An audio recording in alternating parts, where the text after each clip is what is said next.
మీకు 3 days leave వస్తే మీరు ఏం చేస్తారు? ఈ రోజు ఈ వీడియోలో నేను మా అక్క వాళ్ళ ఇంటికి వెళ్ళబోతున్నాను. బికాస్ వరుసగా 3 days leave. Number 1 Varalakshmi Vratam, number 2 Raksha Bandhan, number 3 Sunday. So first మనం ఆర్టీసీ కాంప్లెక్స్ కు వెళ్ళాలి. సో దానికోసం మనం ర్యాపిడో బుక్ చేయాలి. ర్యాపిడో బాయ్ మంచిగా రిసీవ్ చేసుకున్నాడు. వీడియో తీసేందుకు కూడా టైం లేకుండా మాట్లాడుతూనే ఉన్నాడు అండ్ 5 star రేటింగ్ ఇవ్వమని చెప్పాడు. సో ఫైనల్లీ ఆర్టీసీ కాంప్లెక్స్ కి చేరుకున్నాం. నాలో ఎంతమంది టీ లవర్స్ ఉన్నారు కింద కామెంట్ చేయండి, సరదాగా చూద్దాం. సో ఇంకొక నిమిషం కూడా లేట్ చేయకుండా చాయ్ తాగేసి బస్సు ఎక్కేసా. Ticket price 205 rupees.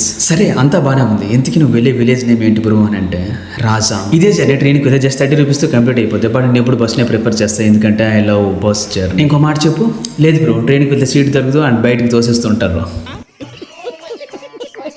ఆ వీడియో లింక్ కింద డిస్క్రిప్షన్లో ఉంటుంది, చాలా ఫనీగా ఉంటుంది. Don't miss the. Bus train journey చేస్తున్నప్పుడు విండో పక్కన సీట్ దొరికి అలా బయటకు చూస్తూ ఉంటా, నేచర్ని ఎంజాయ్ చేస్తూ ఉంటే ఆ ఫీల్ నెక్స్ట్ లెవెల్. ఇంకా రాజంలో దిగి షేరోటలో కూర్చొని షేరింగ్ కోసం వెయిట్ చేస్తూ ఉన్నాను. It's two tough. So finally మన గమ్యానికి చేరుకున్నాం. సో వెళ్ళిన వెంటనే మా అక్క వాళ్ళ పెద్ద పాప ప్రత్యక్షమే. తను నేను ముద్దుగా బుల్లి అని పిలుస్తూ ఉంటా. ఇంకా నా స్టైల్లో కిస్ పెట్టేసుకున్నా. బుల్లి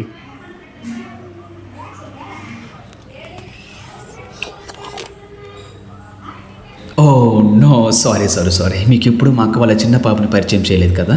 ఇదిగో తినే నా చిన్న అందాల రాక్షసి. సక్సెస్ఫుల్గా మా అక్క వాళ్ళు వరలక్ష్మి వ్రతం కంప్లీట్ చేసుకున్నారు అండ్ మీరు కూడా కంప్లీట్ చేసుకుని ఉంటారు కదా. కామెంట్ చేయండి చూద్దాం. అండ్ నా అందాల అచ్చి బుచ్చి చూడండి ఎలా ఆడుకుంటుందో. అండ్ మా తాతయ్యతో ఏవో కౌరులు కూడా చెప్తూ ఉంది. ఇక్కడ చూడండి వీళ్ళ ముగ్గురు మొబైల్లో సీరియల్ చూసుకుంటూ ఉన్నారు.